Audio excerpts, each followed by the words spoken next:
You know, Colorado is now encouraging migrants to leave Colorado and go to like Chicago and New York. They're encouraging them. They're saying, look, hey, the sanctuary city thing didn't work out for us. It's not working out for us. You guys can't stay here. You're not going to freeload off of us anymore. We basically made a mistake. The citizens voted against it, and it's not a sanctuary place anymore. You got to go.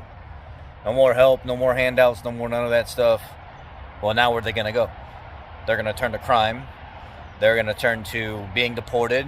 I mean, if Colorado will even do that,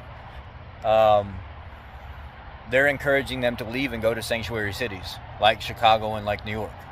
So that means that we have even more problems. Probably 75, 80 million. No, what am I talking about? 75 to 80,000 of them plus coming here in New York from Colorado. And if you think back about 9 months ago, Mayor Adams in New York was actually talking about giving homeowners $125 a day to house a migrant. So that means people with big homes that have 4 and 5 bedrooms, 3 bedrooms, whatever it is. Let's just take a 4-bedroom, decent-sized 4-bedroom home from some rich, white Democratic man or some liberal lady. And they're sucking up the Kool-Aid, and they're right on the government's coattail. $125 a day for 30 days or whatever it comes out to. Let's just say you housed 4 people. That's roughly $3,700 a month a person, which comes out to close to $15,000, just over a month, in housing 4 people from the government. Imagine if they had more people that were coming along with them, like a mom with 2 kids, what that would allot that family. And whenever it comes down to the amount of people living in a household and how safe it is, if there's no regulation and stuff for that, you end up like that homeowner or the apartment owner in Chicago that had the 3 apartments on one side, 3 apartments on the other, and it was joined in the center. What do they call it? A 6-stack? And what did that guy get in that? Over 400 people that the government's paying him to let them live in that apartment stack? It was supposed to be Section 8 housing before, but the government kind of stopped paying the bill on the Section 8 housing, and the guy kicked everybody out of there. Well, now the government wants to play, and he wants some money. And he says, oh, we'll worry about the money and the finances and all that stuff later. I just felt bad for the people. I needed to get them in somewhere. Really? You did? Like we believe that.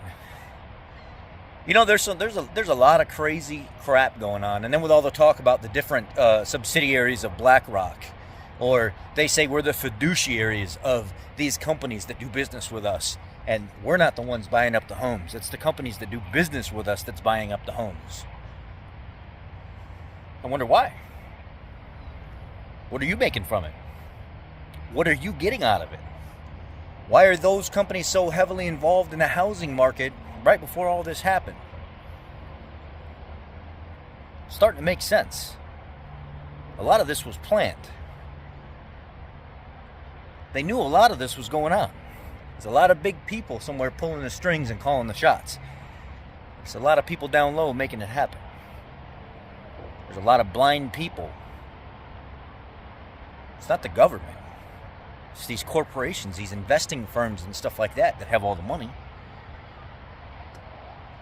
It's these giant entities that are in everybody's home, everybody's pocket, everybody's cell phone, observing all of the, as seen on TV, or camera systems all over the place that are monitoring and paying attention to every little thing that's going on. There's a reason why all of this is happening. And they knew it was going to happen. They planned it out. They've been planning it out. And that now's the perfect time to make it happen and finalize it before the next person becomes president, because it may make things a little difficult for him, unless that person's in on it too. Who knows? But you already seen in Chicago how they fessed up and said that they accounted 10,000 more Democratic votes than what actually happened, 10,500 votes, and they admitted that they were wrong and they had to go back and fix it. It's already starting. The pre-election stuff that we just went through, I went to early voting.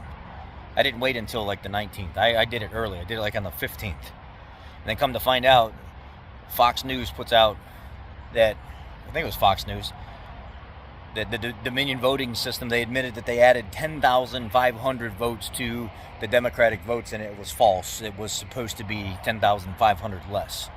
So it made the numbers look more inflated than what it was. Yeah. But we had people indicted on stuff like that, making the property values of specific properties look a little bit more than what it is so they could get a better loan on things, but then paying back that loan plus, and it worked. So when we have systems like this that are failed and people aren't held accountable for it, especially after the last election, nothing gets done to those people. They just walk away from it. No, it was just a mistake. Well, how many of those mistakes can we afford? Let's not talk about the recent infrastructure issues that we've been having with our bridges that connect major land over water. Or major connection over water, land to land, whatever. We have the issue, that the thing that happens in Baltimore. And it seems like it might be a legit accident. At first I didn't think it was, and I started looking at it more and I said, okay, maybe it is. But then over the next week and a half, we have a bridge that just spontaneously combusts, and the bottom falls out of it, and it's just, the bridge is shut down and it's falling apart. And then we have another ship that hits a bridge, and in the center section of it falls out, except the whole bridge didn't fall down, but the whole center section got knocked out. Some people fell off the bridge, or a couple cars were lost, or some shit like that. And then in another state, just Google it. Google ships hit bridge in the last 2 weeks, and the stuff pops up. And then there's another one where the barges or something like that ran into the concrete, really massive fucking pillars of this bridge and busted them up and kind of cracked them a little bit. Didn't fall, the bridge didn't fall, but now they're saying they got to shut the bridge down because it needs inspection, and it could take a period of time to go through this inspection and then repair what has been damaged.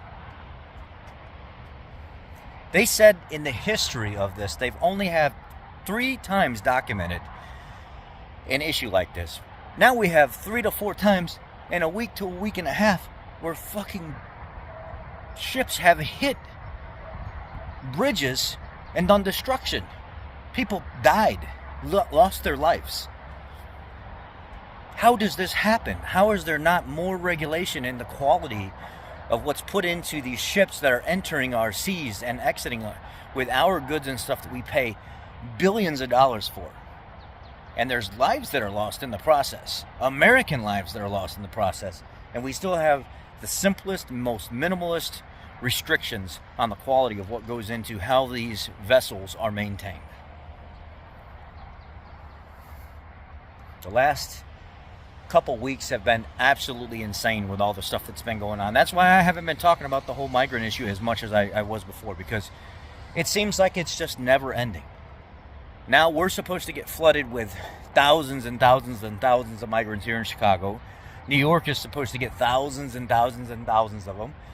Then the pictures, it all starts to make sense with how these companies have bought up a lot of these homes and stuff during the time that we're going through, so they could be on that government coattail, that money. And it's making a lot more sense now. As time passes and I'm seeing things happen, I'm like, oh, this is a fucking entire setup. This is not innocence.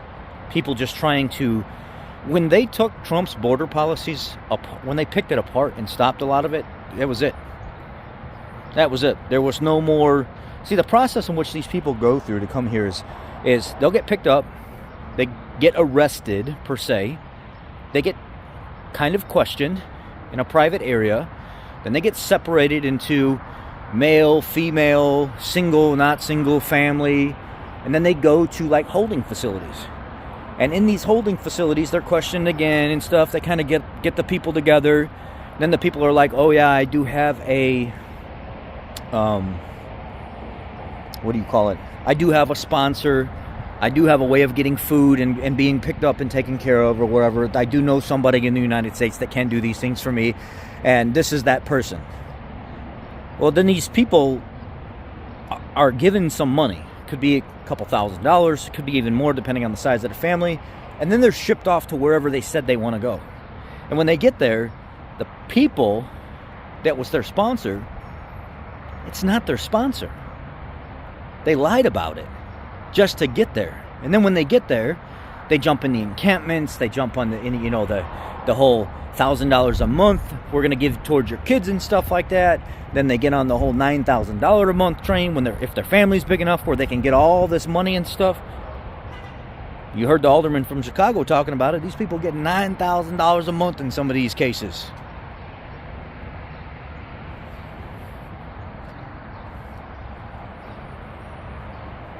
It's a fucked up situation, man. And we're all right in the middle of it, not knowing what to do. People want to jump out there and go fist to fist. Take care of it now. Ain't gonna solve anything. It's too late. The damage has already been done. The best thing you could do is just try to prepare your family and take care of your family the best that you can, and take care of what you have and what you own. Make friends with like-minded people. Preppers, survivalists, veterans, police officers, people that have been through training, survival training. They know their way around protecting themselves in some way, shape, or form. And they can teach you about your home, how to stay safe, how to bug out, how to bug in. Best thing you can do right now. Try to get as educated as you possibly can on surviving.